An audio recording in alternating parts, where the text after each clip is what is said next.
The Russian military's manpower crisis is reaching a breaking point as Moscow deploys unprecedented force in the occupied territories. In Luhansk, university lecture halls have become recruiting grounds, forcing students to abandon their academic dreams and face mandatory military service. It is not only a sign of the weakening of the Russian military's ranks, but also a reminder of the desperate strategy to maintain control in occupied territories. Current recruitment crisis in Russian forces. The Russian military is grappling with an unprecedented personnel crisis as the war in Ukraine drives casualties to staggering levels. Recent reports from U.S. defense officials reveal that Russian military losses have surpassed 600,000, with September 2024 being the deadliest month of the conflict. These figures exceed the combined casualties from all of Russia's post-World War II conflicts, underlining the immense toll of the ongoing war. The severity of this crisis is evident across military units, where combat positions meant to hold 30 soldiers are often operating with just 5 to 7. This extreme understaffing has led to desperate measures, including redeploying wounded soldiers to the front lines. U.S. assessments indicate approximately 115,000 Russian soldiers have been killed, and another 500,000 wounded. To sustain its forces, Russia must recruit 25,000 to 30,000 new soldiers monthly just to replace battlefield losses. In response, Russian authorities have introduced aggressive recruitment measures. These include significantly increased financial incentives, offering base salaries of 200,000 rubles per month, 3 times the national average, alongside extended social benefits, such as housing subsidies and guaranteed university placement. Recruitment standards have also been lowered to accept individuals with criminal records. However, these efforts have failed to resolve the crisis and have created additional challenges. The strain on military readiness is profound. An estimated 97% of the Russian army and airborne personnel are deployed, leaving minimal reserves for rotation or rest. The overwhelmed medical system is struggling to treat the high number of wounded, while the lack of adequate training for recruits has further eroded combat effectiveness. Many soldiers are sent to the front lines with minimal preparation, relying on poorly coordinated infantry assaults without vehicle support. This crisis has also exposed deeper institutional vulnerabilities. Lowering recruitment standards has reintroduced discipline issues reminiscent of earlier eras, tarnishing the military's reputation. Psychological support services remain grossly inadequate, with only 10 veterans hospitals nationwide and just 1 facility dedicated to psychiatric rehabilitation. The mounting personnel losses and structural weaknesses highlight the immense challenges facing the Russian military as it struggles to sustain its operations in Ukraine. Targeting educational institutions. In response to these challenges, the Russian military has turned to unconventional methods, targeting educational institutions in the occupied territories of Ukraine as a means of bolstering its ranks. Universities have become central to Russia's recruitment efforts, with military officers establishing a permanent presence in schools, and recruitment posters appearing alongside class schedules. In Luhansk, for example, the academic landscape has shifted dramatically, marking a new chapter in Russia's attempt to fill its depleted forces through conscription. This move reflects the military's desperation to maintain its strength amidst growing operational difficulties. Russian military authorities have implemented a systematic and aggressive approach to recruiting students, strategically positioning military officers near schools and universities.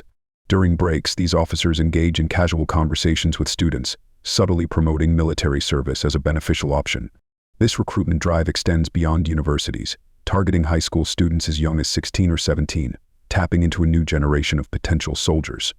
Key recruitment tactics include offering promises of free housing and healthcare, guaranteed paid vacations, comprehensive social benefits, and academic incentives. The military's efforts have been seamlessly integrated with academic schedules, further embedding the conscription process into students' daily lives. However, the pressure to enlist is immense, with severe academic consequences for students who refuse military service. In some cases, students face the threat of failing their courses if they do not comply, with reports suggesting that security officials' visits to universities often lead to students being simply failed at the end of a semester. Foreign students are also targeted through a coordinated system. At Moscow-based institutions, group curators and Russian students act as influencers, encouraging their peers to join the military. Additionally, foreign students are trained at the Avant-Garde Military Patriotic Center, where basic military instruction is provided in a format adapted for non-Russian speakers. Educational administrators have become key players in this recruitment drive. In Starobelsk, for example, teachers actively encourage students to consider military service, promoting it as a financially advantageous opportunity. Military training centers have been set up at nearly 100 university campuses, making the recruitment process deeply embedded within the academic environment. Administrators face intense pressure to implement these measures, with some universities threatening to revoke scholarships or increase tuition fees for students who refuse to enlist. Southern Federal University in Rostov-on-Don, for instance, has processed 2,500 African exchange students through its recruitment program. The recruitment strategy also includes mandatory attendance at lectures where war heroes promote the Russian narrative of defending the country against Nazis, a central theme in Russian propaganda. Students who resist these efforts face significant consequences, including academic penalties and the threat of expulsion. The integration of military conscription into the educational system represents a troubling development in Russia's ongoing efforts to maintain control over the occupied territories, using education as both a tool of indoctrination and a means of bolstering its military ranks. Recruitment tactics and strategies. Building on this, Moscow has significantly intensified its military recruitment efforts through a comprehensive, multifaceted approach. By combining financial incentives, citizenship promises, and academic coercion, Russia aims to appeal to various demographic groups, ensuring a steady influx of recruits. This strategy reflects a sophisticated understanding of the motivational factors that drive individuals to enlist, demonstrating how the government has adapted its recruitment tactics to align with both the current conflict and broader geopolitical objectives. The recruitment campaign's integration into education highlights the ongoing effort to merge military objectives with civilian life, reinforcing the regime's control over its population. One of the key components of this strategy is the substantial increase in financial compensation for military service. President Putin has doubled the signing bonus for volunteers to 400,000 rubles, approximately USD 4,651. The full compensation package for recruits includes a base monthly salary of 204,000 rubles for privates, additional combat bonuses for offensive operations, regional supplementary payments based on location, and special allowances for destroying enemy equipment. In Moscow, the total first-year compensation can exceed 5.2 million rubles, more than 5 times the average Russian wage. The Belgorod region offers the highest bonus, with a golden handshake of 2.6 million rubles, making military service an enticing financial option for many. In addition to these financial incentives, the Russian government has streamlined the process for foreign recruits to obtain citizenship. The requirement for a 5-year military service contract has been reduced to just 1 year, significantly shortening the path to Russian citizenship. This expedited process also extends to the immediate family members of recruits, including spouses and children, as well as participants in active military operations. Citizenship applications are now processed within a month, a considerable improvement over the previous 3-month timeline. This fast-track process has become particularly attractive to migrants from Central Asian countries seeking Russian citizenship. The Russian military has also introduced academic pressure points to further incentivize enlistment. Students in Russian universities face significant coercion, with those who refuse to serve at risk of academic penalties, including the possibility of failing their courses. University administrations subtly encourage participation in military service by suggesting that involvement in socially significant activities, such as military service, could positively influence college applications. In some cases, compliance with recruitment efforts offers students preferential treatment. For instance, universities like the Higher School of Economics exempt students who participate in military operations from paying tuition fees, while the Russian State Social University provides free dormitory accommodations for students with mobilized family members. Moreover, the recruitment strategy now includes targeted benefits for military families. Approximately 10% of state-funded university spots are reserved for the children of military personnel, with over 8,500 students admitted under this quota in 2023. This system has allowed more than 800 students to enter top-ranked universities, despite having scores below standard admission requirements, further entrenching the military's role in shaping the future of Russian academia. Together, these measures form a coordinated strategy that leverages financial, legal, and academic incentives to bolster Russia's military ranks, while simultaneously ensuring that the country's broader demographic and educational landscape is aligned with its military objectives. Impact on higher education. The militarization of higher education has fundamentally altered the role of universities, which were once centers of learning and intellectual development. Now these institutions have become recruitment grounds for the Russian military, creating significant disruptions to educational processes and student life. The shift from academic institutions to military training centers highlights the broader goals of Russia's strategy, which aims not only to reinforce its military forces but also to reshape the future of education in occupied territories, aligning it with state-driven objectives. The impact on academic continuity has been significant. Over 62,400 children in occupied areas have been forced to study remotely through Ukrainian secondary education institutions, as military authorities have taken control of many educational facilities. In some cases, schools have been repurposed to house Russian military personnel, and institutions like the Don State Technical University have become hubs for teacher retraining. In 2023 alone, 4,000 teachers underwent mandatory training to meet Russian educational standards. The Russian administration has also implemented sweeping changes to academic structures across universities. Military training has been made mandatory for all students, and the Ukrainian curriculum has been replaced with Russian courses. Teachers are now required to obtain Russian passports, and new ideological courses have been introduced, while Ukrainian language instruction has been suspended. Universities now report students over 18 years old to military authorities for potential conscription, with academic performance directly tied to military service. Students who fail their winter semester courses face immediate conscription and are sent to training camps in Russia's Belgorod region. This transformation of the academic environment has not been without resistance. Students who oppose military service face severe academic penalties, including failing courses, scholarship revocation, tuition increases, and even expulsion threats. Foreign students, particularly from African countries, have reported threats of scholarship cancellation and tuition hikes if they refuse to participate in military activities. The administration has further implemented a system of surveillance where security officials regularly visit universities to identify potential recruits. The consequences of militarizing education extend beyond immediate academic disruption. A significant brain drain has occurred, with both international and Russian academics leaving due to the increasing focus on military training over academic excellence. The quality of education has deteriorated as universities now prioritize military preparation, with over 120 universities having established military training centers. This shift has created a complex web of academic and military obligations, forcing students to balance their education with the pressure to enlist. University administrators often collaborate with military officials, using academic performance as leverage to ensure compliance with conscription efforts. In this environment, students are left with limited options: resist the pressure and face severe academic and financial consequences, or comply with military demands and risk losing their educational and personal freedoms. Military training integration. The Russian military has implemented an accelerated training program to prepare newly recruited personnel for rapid deployment in the ongoing conflict. As the need for combat-ready forces becomes more urgent, recruits undergo a structured and intensive preparation process at designated training facilities across occupied territories, with an emphasis on speed and efficiency. The training process is organized into a two-phase system. Recruits begin with a 6-week basic training program, conducted at 29 training units and 4 higher military educational institutions. This foundational phase covers core military skills such as weapon handling, physical conditioning, and basic tactics. Following this, recruits move on to specialized military occupational school training, which lasts between 3 to 10 months. In some cases, specialized programs extend up to 4 years, depending on the role being trained for. After completing basic and MAMOS training, soldiers enter a combat integration phase that lasts up to 90 days. This stage prepares recruits for battlefield conditions and ensures they are ready to be deployed to frontline units. The Russian Ministry of Defense has established extensive combat preparation facilities in occupied regions, including Luhansk, Donetsk, and Zaporizhzhia oblasts. These facilities feature urban warfare tactical fields, tank and auto tracks, and shooting ranges that can accommodate 3 mechanized infantry battalions simultaneously.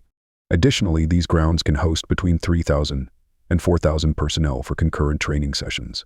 Live fire exercises are a key component of this preparation, though they tend to be heavily scripted to mitigate safety risks.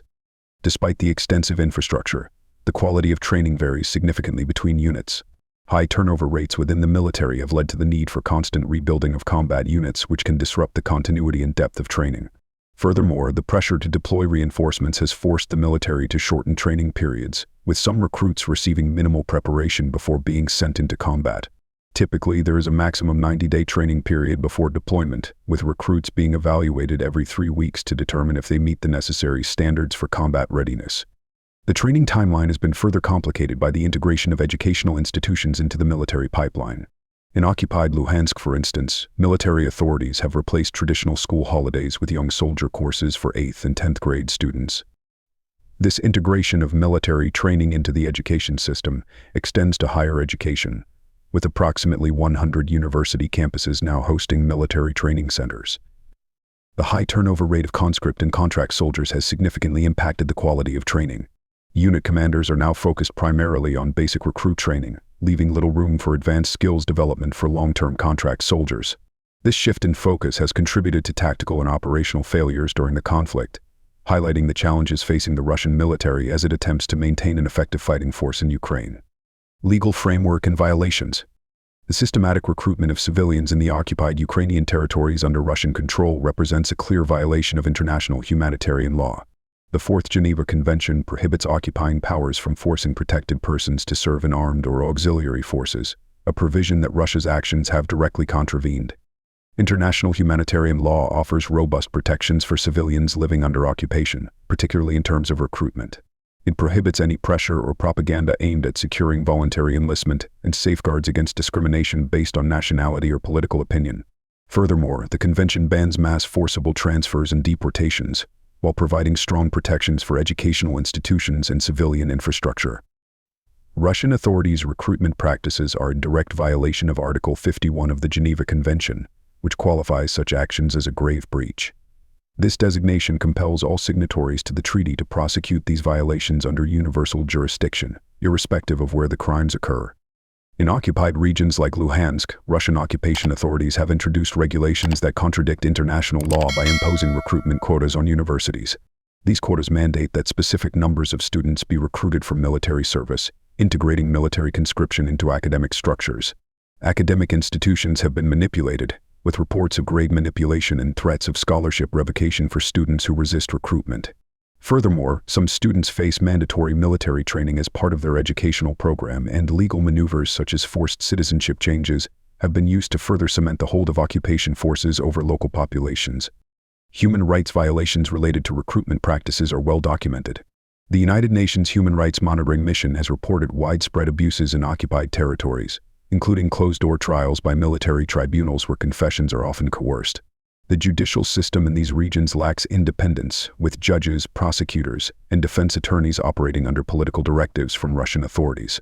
These proceedings are characterized by a complete disregard for the principles of a fair trial, raising concerns that they may amount to war crimes under international law.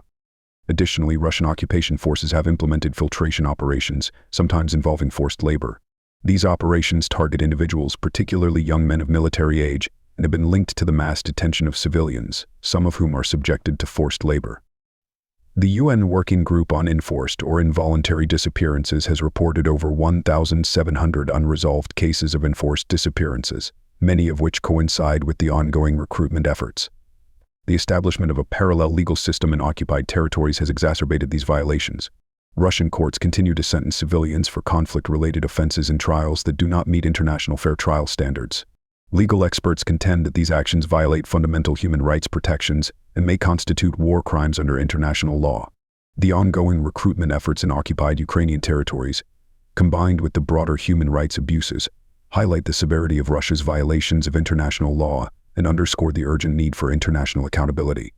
Student demographics and numbers. Recent reports reveal the scale of this human rights crisis, specifically through the recruitment of students from universities in occupied territories like Luhansk. In Luhansk alone, 250 students from Volodymyr Dal Luhansk State University have been mobilized, highlighting the broader strategy to tap into the student population to replenish military ranks. These recruitment efforts, combined with the violations of legal standards, underscore the interconnected nature of Russia's actions in occupied Ukraine and their systemic disregard for international law and human rights. The recruitment drive targets a broad range of age groups, with a particular focus on students aged 18 to 23. Data on university enrollment shows that female students outnumber their male counterparts in Russian higher education institutions up to the age of 23, signaling a deliberate focus on recruiting young men within this demographic. The age distribution of affected students reveals a concerning trend, with large numbers of male students in the 18 to 22 age increasingly becoming the target of conscription efforts. Russian military authorities have adopted a systematic strategy to recruit from specific academic programs, especially those with military applications. Technical universities, engineering programs with military potential, communications and electronic systems specializations, and courses related to strategic missile forces and military translation are the primary targets for this recruitment. This targeted approach has intensified in the 2024-25 academic year, as Russian universities have admitted 14,900 veterans and their children under a presidential quota, nearly doubling the number from the previous year. The scale of military recruitment in educational institutions has reached alarming proportions. Approximately 1 million school-aged children in the occupied territories are under Russian control, with around 458,000 of them in Crimea. The educational system is being restructured to accommodate the recruitment drive, with over 62,400 children continuing their studies through remote Ukrainian education, while 36,000 teachers work in Russian-run schools. Additionally, about 1,300 schools now operate under the Russian system. To streamline recruitment, military authorities have implemented new methods to identify conscription-age individuals. In Luhansk, the organization Fathers of Russia has created a network using Telegram bots to collect personal data, including details about students' families, which is then forwarded to military enlistment offices. This information-gathering effort has significantly intensified the pressure on students to comply with the recruitment demands. A more systematic approach to military training in schools has also been introduced. Starting from the 10th grade, students receive basic military preparedness, followed by advanced training in the 11th grade that emphasizes Russian civic identity and readiness for service. This strategy has effectively transformed educational institutions into recruitment centers for the Russian military, with an estimated 400,000 new volunteer soldiers being targeted for conscription. The pressure on students is mounting as universities are now expected to meet specific recruitment quotas. Security officials regularly visit institutions to identify potential recruits, and students who resist face serious academic consequences, including course failures and forced academic leaves. This coercive environment has pushed many students into military service, further entrenching the militarization of education in the occupied territories. Long-term educational impact. As a result, the systematic militarization of education has triggered profound and lasting changes to the academic landscape. The transformation of universities, once centers of intellectual development, into recruitment hubs marks a dramatic shift, with widespread consequences for the educational ecosystem. The strain of these changes has catalyzed a significant brain drain, as both students and faculty members flee the region to avoid conscription and preserve their academic careers. This mass exodus, coupled with the reshaping of academic priorities to serve military objectives, is set to leave lasting impacts on the educational outcomes of generations to come. The militarization of education, deeply embedded in the occupied territories, continues to reshape not only the structure of universities, but also the future of the region's academic and intellectual capital. This crisis has catalyzed a massive departure of academic talent from affected areas, with over 665,000 higher education students, representing 16% of the total student population, and 25,000 educators or 6% of the total teaching staff, fleeing Ukrainian territory. The exodus extends beyond students to include faculty members avoiding military conscription, research staff relocating to Western institutions, and administrative personnel seeking safer environments. Even international academic partnerships have dissolved under the strain. This academic exodus had a parallel effect on Russia, with a significant brain drain impacting their technical and scientific capabilities, especially in specialized fields crucial for technological development. The mass migration of intellectual capital has been accompanied by a severe deterioration in academic quality. The integration of military training into educational institutions has caused a shift away from traditional academic content in favor of militarized curricula. Teaching standards have also suffered, with experienced faculty leaving and academic freedom becoming increasingly restricted. Research programs have been disrupted, and international collaborations have faltered. According to estimates, student performance in occupied territories has dropped by an alarming 20 learning points, based on OECD parameters. This decline in quality is particularly severe in the occupied areas, where students' future earning potential is expected to decrease by more than 10% annually per student due to reduced academic hours, limited access to educational resources, and psychological trauma. Looking ahead, the long-term consequences of this educational militarization are far-reaching.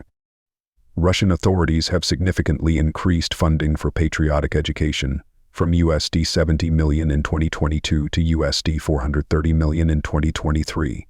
Signaling a strategic move to reshape educational priorities in the post-conflict era. This shift has already led to the establishment of youth military patriotic camps, changes in history lessons about Ukraine, the introduction of military arts and crafts in elementary schools, and mandatory war-related lessons across the education system. These policies are likely to leave a lasting psychological impact on future generations, with men affected by military service being approximately 12% likely to graduate from higher education. The international dimension of this crisis is particularly concerning. Before the conflict, over 76,000 foreign students from more than 150 countries were enrolled in Ukrainian universities. The war has severely disrupted this international presence, forcing most foreign students to evacuate. This, along with the imposition of Russian educational standards in occupied territories, has led to the disruption of established educational methodologies, a loss of academic autonomy, and diminished international recognition of qualifications.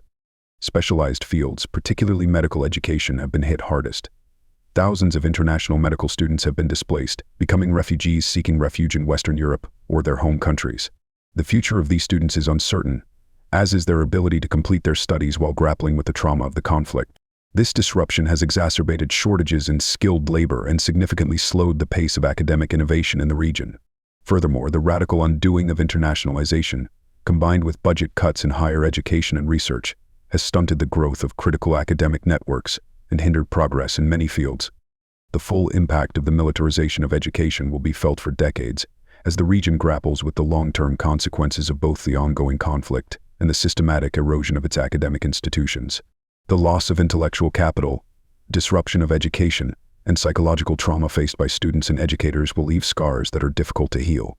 As the region struggles to rebuild its academic institutions, the critical question arises: what role can the international community play in reversing the damage caused by the militarization of education, and how can we ensure that future generations are not defined by the consequences of this conflict?